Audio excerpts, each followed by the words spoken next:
Dear viewers, today I am going to talk regarding the treatment of cough diseases. कफ रोग का इलाज क्या है? हम कई वीडियोस कफ रोग पर, कफ पर बना चुके हैं. Please see all those videos to understand this video well. इसको समझने के लिए पिछले सारे वीडियो या कुछ वीडियो जरूर देख लें. जब भी हम कोई खाना खाते हैं वो उस पे जठराग्नि से मिलकर खाना डाइजेस्ट होता है, पचता है. मीन्स फूड प्लस अग्नि, then food is digested. And when the aharas is absorbed, उसका शोषण होता है कहाँ? लीवर में. It is absorbed in the liver. And then it goes to the rasa is formed that goes to different tissues and blood, muscles, fat, bones, bone marrows, and sugar. All these are formed. And इस तरीके से सब हड्डियां वगैरह सब बनती है और हमारा शरीर ग्रो होता है. इस तरह से खाने से हमारा शरीर आगे बढ़ता है. लेकिन अगर मंदाग्नि हो तो क्या होगा?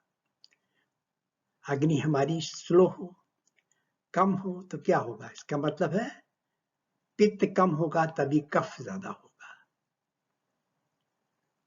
कफ ज्यादा क्यों ज्यादा होगा? बहुत सारे कारण हो सकते हैं, आगे चर्चा करेंगे. Then what will happen? Food that will not be digested, and rather there will be fermentation in the large intestine. Fermentation होगा, ब्रेक डाउन होगा फूड का, वो फर्मेंटेशन हो जाएगा. उससे क्या होगा? गैसेस फॉर्म होगी.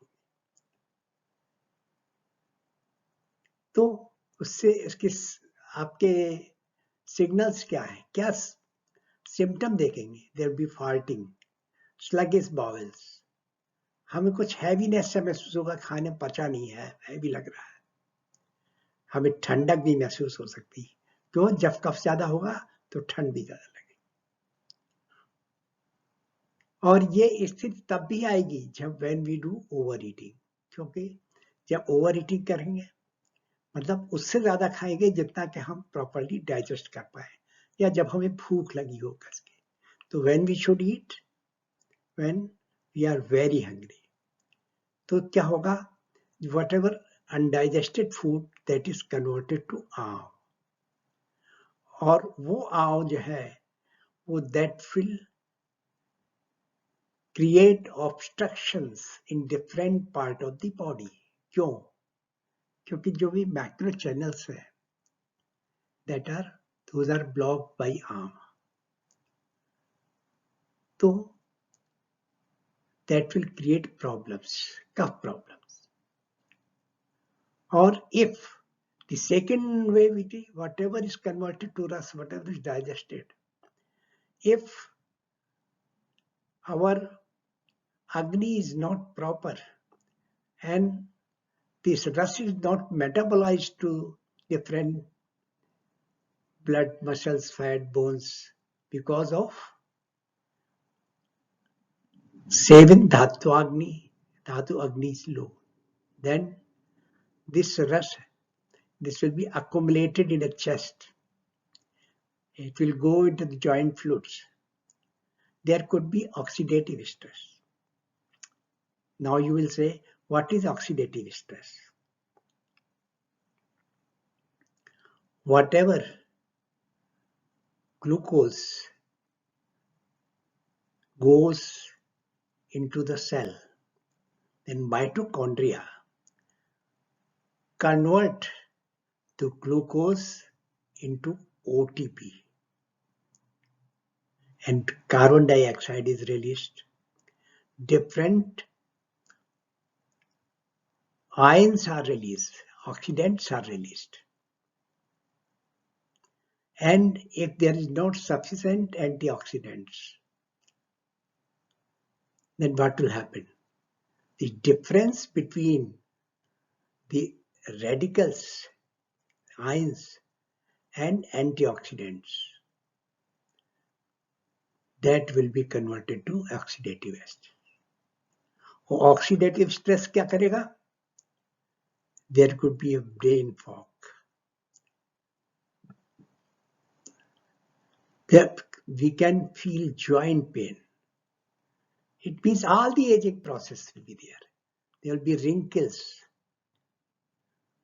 हमारे बाल भी इस समय सफेद हो सकते हैं, gray hair. We can experience headache and sensitivity to noise. हमें कोई भी बच्चों का भी शोरगुल अच्छा नहीं लगेगा. Even if it is more, then there is chances that these are converted to diabetes, heart diseases, cancer, etc. So oxidative is very bad thing. So we should eat only what we can digest and what can be metabolized. जो metabolize हो सके, जो हम digest कर सके, केवल उतना ही खाएं. Because otherwise our immune system will become low and there could be respiratory issues because of cough with mucus. And its symptom is there will be increased sweat and in urination. There could be a chance of sinusitis, congestion relating to mucus. बहुत ज्यादा कफ बनेगा जैसे congestion, छाती में जकड़ा सा हो जाएगा. Flu, bronchitis, there could be a chance of asthma and different type of allergies. That allergies can also become due to cough. Skin itching, could be a fungus. And if cough is vitiated because of season or something, then there could be transient ache. दर्द बार बार शुरू होगा, खत्म होगा, फिर शुरू होगा. In different part of the body. थकान लगेगी, बड़ी हताशा निराशा लगेगी और शरीर में वाटर रिटेंशन हो जाएगा क्योंकि रस तो कन्वर्ट हुआ नहीं आगे दर्द से. लेथार्जी होगी. हम किसी भी चैलेंज को स्वीकार नहीं करें, रिफ्यूज कर दिया करें. That diseases are embedded in tissues and lead to permanent disorder because of vitiation. कभी कभी जो है वो परमानेंट डिसऑर्डर बदल जाएगा क्योंकि टिश्यू तक चलेगी हमारी ये सब बीमारी. तो it means we should eat only what we can digest. तो इन सब का इलाज क्या है? आयुर्वेद में इसका इलाज दिया हुआ है. इन आयुर्वेद देयर इज ए मंत्र और श्लोक in Chark Samhita that annam rukshalpam tikshnoshvam katu tiktik kashayikam. It means हम ऐसा अन्न खाएं जो थोड़ा रूखा हो, रुक्ष हो, जैसे कि मतलब लाइट हो, हल्का हो. फिर लाइट, ड्राई और वार्म फूड जैसे कि जौ, रागी, ये चीजें हमारी लाइट ग्रेन्स में आती. So we should take light, dry, warm food. This reduces cough. When we prepare, and we must ensure there should be katu, tikte or kashayikam. Means there should be either we should mix some spices or vegetables should be such that these are of pungent taste, bitter taste and astringent taste. कसैला हो, कड़वा और तीखा.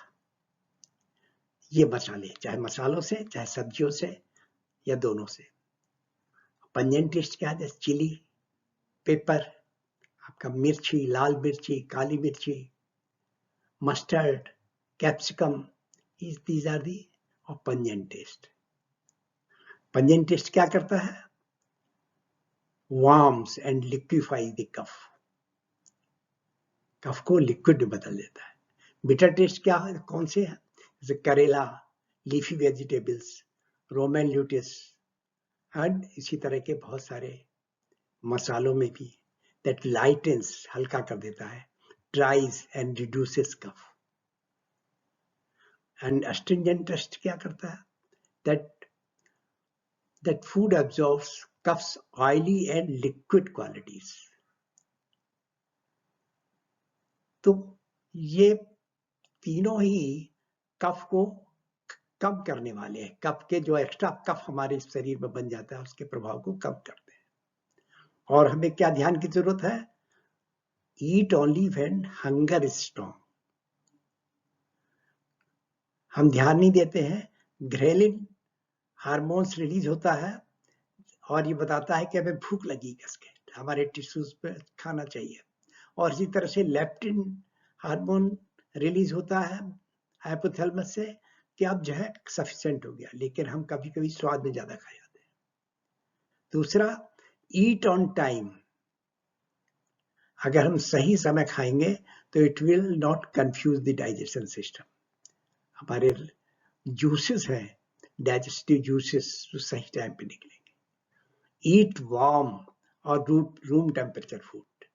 कोई बहुत ज्यादा ठंडा रखा हुआ फ्रिज का खाना मत खाएं। और we should avoid carbonated drinks, chilled food, processed and heavy foods, buffalo milk, sweet, ghee, excess salt. If you want to have sweets, take jaggery or honey. We should try alcohol. Maybe we'll take red wine sometime, but we should avoid this alcohol. So in this way, we can have proper digestion of food. In order to have our digestion system proper, we have to make some lifestyle changes. Then only cough will be reduced. We should have adequate sleep. Stay active during morning and cold wet months. जब मौसम बहुत ठंडा हो और गीला मौसम हो, humid मौसम हो, उस समय हमें कोशिश करना चाहिए कि हम बाहर निकलें, एक्टिव हों। Also, our daily routine should be such that we should wake up early, be in the rising sun, and exercise to pump up a heart rate. हमारे शरीर में दो तरह के दिल हैं, एक तो हार्ट जो ब्लड पंप करता है, दूसरा बॉडी के सभी पार्ट्स जब हम चलाते हैं, एक्टिव होते हैं, तो ब्लड सर्कुलेशन बढ़ता है। तो ये भी कफ को कम करने में मदद करता है। कीपिंग फास्ट, उपवास करें। लंघन बहुत बढ़िया चीज है, ये पहले भी कहा गया है। Do the intermittent fasting. अपनी अग्नि को बढ़ाने के लिए we should do the massage with sesame oil, that is better, and do the active muscle movements for better blood circulation. Also, we should not have stress. Stress management techniques are there. Meditation, deep breathing. तो इसका मतलब है मांस धातु को हमें proper अग्नि से न्यूट्रलाइज करना है, तभी कफ इफेक्ट बैलेंस होगा। प्रॉपर मसल्स बनेंगे तो मांस धातु जो है वो प्रॉपर रहेगा। For that we should do aerobic exercise to increase मांसाग्नि एंड टू रिड्यूस धातु। मांसाग्नि प्रॉपर होगा, मसल्स बनेंगे, बोन्स बनेंगे, Do yogasana to improve flexibility and heating pranayams. So that heat is generated, Agni is generated. Because in Kapha people, they are always experiencing cold. ठंड ज्यादा लगती है. Take mixed spices. देखिए, spices are very important for seasoning the food. So take mixed spices as ginger, cumin, cinnamon, etc. Also, make a routine. Sometime for some days, take ashwagandha to improve muscle and bone tissues and reduce cortisol. There are other advantages also. So in this way, we can treat the cough diseases. अब हम समझते हैं कि क्या दवाइयां या आयुर्वेदिक कोई दवाई है जो हम ले सकते हैं. कफ फीवर हो जाए. कफ फीवर क्या है? लगे कि हमें बुखार है, हमारे साइनसेस ब्लॉक, चकड़ा लगा हुआ है, हेडेक हो रहा है. क्या? Then drink tulsi, ginger, long pepper, inhale steam. चाय बनाए, ड्रिंक बनाए, कोई तुलसी, अदरक और लॉन्ग पेपर की. कफ एलर्जी महसूस हो सकती है. जब कफ एलर्जी हो तो एक्सेसिव मुकस, ड्राई स्किन, नेसल कंजेशन, इची आईज, स्नीजिंग, कफ, रनी नोज. इस पे क्या है? क्या ले? गिलोय, अश्वगंधा, आंवला, लोकल हनी, टर्मरिक. अगर इसको मिक्स करें और इसको लेने की कोशिश करें तो कफ एलर्जी हमारी खत्म होती है. कोई भी चीज लेते रहें. इसी तरह से और हर्बल रेमेडीज क्या है? Let us understand. Guggul and clove bring balance to kapha. जो हमारी लौंग है, गुग्गुल है, ये बैलेंस लाता है कफ. जॉइंट पेन, अजवाइन, शिलाजीत, पुनर्नवा, हेल्पफुल. आंवला, अनंतमूल, शतावरी और रस एनहेंसिंग हर्ब्स. अगर रस कम हो तो हम ये ले सकते हैं. मालावार नट, जैसे वासा भी कहते हैं, जिसे ब्रोंकोडायलेटर. आपकी सांस लेने में तकलीफ हो रही हो तो then vasa, this is helpful. Malabar nut vasa के नाम से आता है. Ashwagandha is immune booster. आपको हर एक प्रॉब्लम कम कर देगा. Give relief to inflammation. आपका स्ट्रेस भी कम करता है. Ginger is anti inflammatory and removes congestion. Ginger is the best thing. Liquorice, जिसे मुलेठी भी कहते हैं, that soothes the lungs and throat. Turmeric, लोग टर्मरिक का दूध पीते हैं, हल्दी का दूध. This prevent the onset of hay fever. What is hay fever? हमारा जब बहुत ज्यादा कंजेशन लगता है, हमारे म्यूकस बहुत ज्यादा बढ़ जाता है चारों तरफ, तो हमें हे फीवर पर फीवरिश लगने लगता है. तो उसमें हल्दी का दूध, हल्दी लेना बहुत फायदेमंद. दो अच्छे रसायन है. त्रिकटु. त्रिकटु क्या है? सौंठ, पीपल, काली मिर्च, इन तीनों का मिश्रण त्रिकटु कहलाता है. दिस मैनेज अग्नि. हमारी अग्नि को मैनेज करती है. Remove arm. When we should take 15 minutes before meal. Also the Triphala. It's a very good, excellent rasayan for GI tract, cardiovascular system, hyperglycemia. आपकी देखिए मेन सारी प्रॉब्लम खत्म कर देती है. तो these are the herbal remedies we should adopt.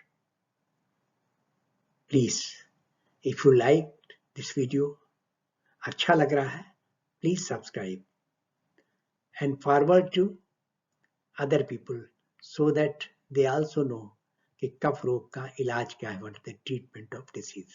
Thank you.